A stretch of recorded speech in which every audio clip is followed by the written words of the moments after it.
peaceful protest that took place inside Iran almost 2 years ago. Finally, we discussed the issue of a prospective peace between Israelis and Palestinians. And I reiterated and we discussed in depth the principles that I laid out yesterday, the belief that our ultimate goal has to be a secure Israeli state, a Jewish state, living side by side in peace and security with a contiguous, functioning, and effective Palestinian state. Obviously, there are some differences between us in the precise formulations and language, and that's going to happen between friends. But what we are in complete accord about is that a true peace can only occur if the ultimate resolution allows Israel to defend itself against threats, and that Israel's security will remain paramount in U.S. Evaluations of any prospective peace deal. I said that yesterday in the speech, and I continue to believe it. And I think that it is possible for us to shape a deal that allows Israel to secure itself, not to be vulnerable, but also allows it to resolve what has obviously been a wrenching issue for both peoples for decades now. I also pointed out, as I said in the speech yesterday, that it is very difficult for Israel to be expected to negotiate in a serious way with a party that refuses to acknowledge its right to exist. And so that for that reason, I think the Palestinians are going to have to answer some very difficult questions about this agreement that's been made between Fatah and Hamas. Hamas has been and is an organization that has resorted to terror, that has refused to acknowledge Israel's rights to exist. It is not a partner for a significant, realistic peace process. And so, as I said yesterday during the speech, the Palestinians are going to have to explain how they can credibly engage in serious peace negotiations in the absence of observing the quartet principles that have been put forward previously. So overall, I thought this was an extremely constructive discussion. And coming out of this discussion, I once again can reaffirm that the extraordinarily close relationship between the United States and Israel is sound and will continue, and that together, hopefully, we are going to be able to work to usher in a new period of peace and prosperity in a region that is going to be going through some very profound transformations in the coming weeks, months, and years. So, Mr. Prime Minister, welcome. Great to see you. Thank you, Mr. President. Thank you very much. Thank you.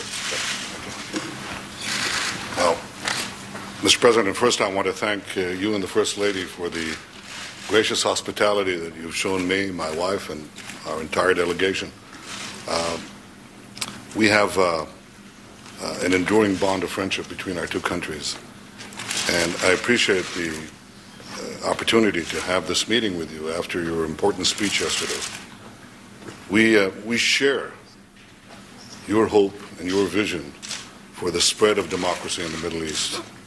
I appreciate the fact that you reaffirmed once again now and in our conversation and in actual deed the commitment to Israel's security. We value your efforts to advance the peace process. This is something that we want to have accomplished. Israel wants peace. I want peace. What we all want is a peace that will be genuine, that will hold, that will endure. And I think that we both agree that a peace based on illusions will crash eventually on the rocks of Middle Eastern reality, and that the only peace that will endure is one that is based on reality, on unshakable facts.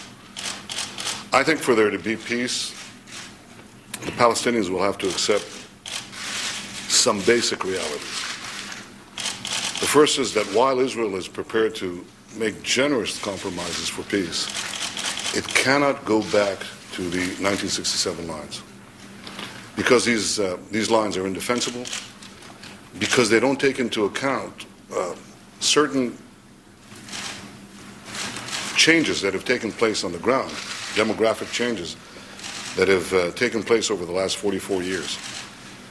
Remember that before 1967, Israel was all of 9 miles wide. It was half the width of the Washington Beltway. And these were not the boundaries of peace. They were the boundaries of repeated wars, because the attack on Israel was so attractive from them. So we can't go back to those indefensible lines, and we're going to have a long-term military presence along the Jordan. I discussed this with the President. I think that we understand that Israel has certain security requirements that will have to come into place in any deal that we make. The second is echoes something the President just said, and that is that Israel cannot negotiate with a Palestinian government that is backed by Hamas. Hamas, as the President said, is a terrorist organization committed to Israel's destruction. It's fired thousands of rockets on our cities, on our children. It's recently fired an anti-tank rocket at a yellow school bus, killing a 16-year-old boy. And Hamas has just attacked you, Mr. President, and the United States for ridding the world of bin Laden. So Israel obviously cannot be asked to negotiate with a government that is backed by the Palestinian version of Al-Qaeda. I think President Abbas has a simple choice. He has to decide if he negotiates or keeps his pact with Hamas or makes peace with Israel. And I can only express what I said to you just now, that I hope he makes the choice, the right choice, of choosing peace with Israel. The third reality is that the Palestinian refugee problem will have to be resolved in the context of a Palestinian state, but certainly not in the borders of Israel. The Arab attack in 1948 on Israel resulted in two refugee problems: Palestinian refugee problem and Jewish refugees, roughly the same number, who were expelled from Arab lands. Now, tiny Israel absorbed the Jewish refugees, but the vast Arab world refused to absorb the Palestinian refugees. Now, 63 years later, the Palestinians come to us and they say to Israel, accept the grandchildren, really, and the great-grandchildren of these refugees, thereby wiping out Israel's future as a Jewish state. So it's not going to happen. Everybody knows it's not going to happen.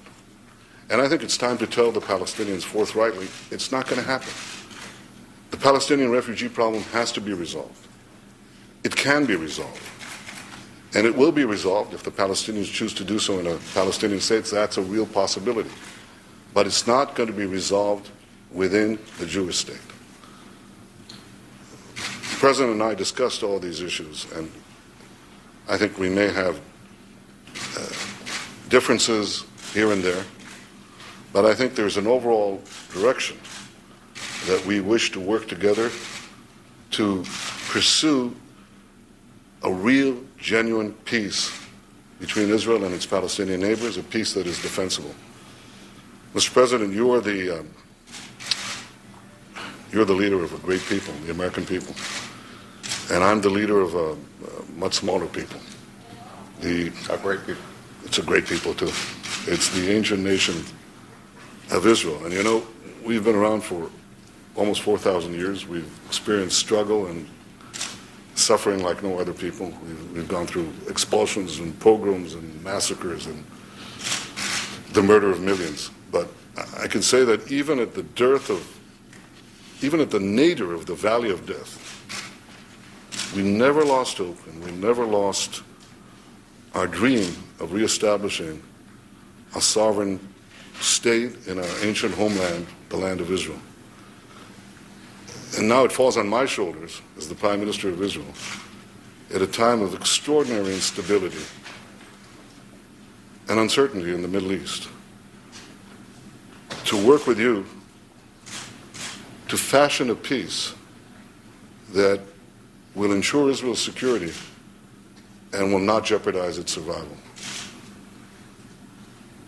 I take this responsibility with pride, but with great humility, because, as I told you in our conversation, we don't have a lot of margin for error. And because, Mr. President, history will not give the Jewish people another chance. So in the coming days and weeks and months, I intend to work with you to seek a peace that will address our security concerns, seek the genuine recognition that we wish from our Palestinian neighbors, and give a better future for Israel and for the entire region.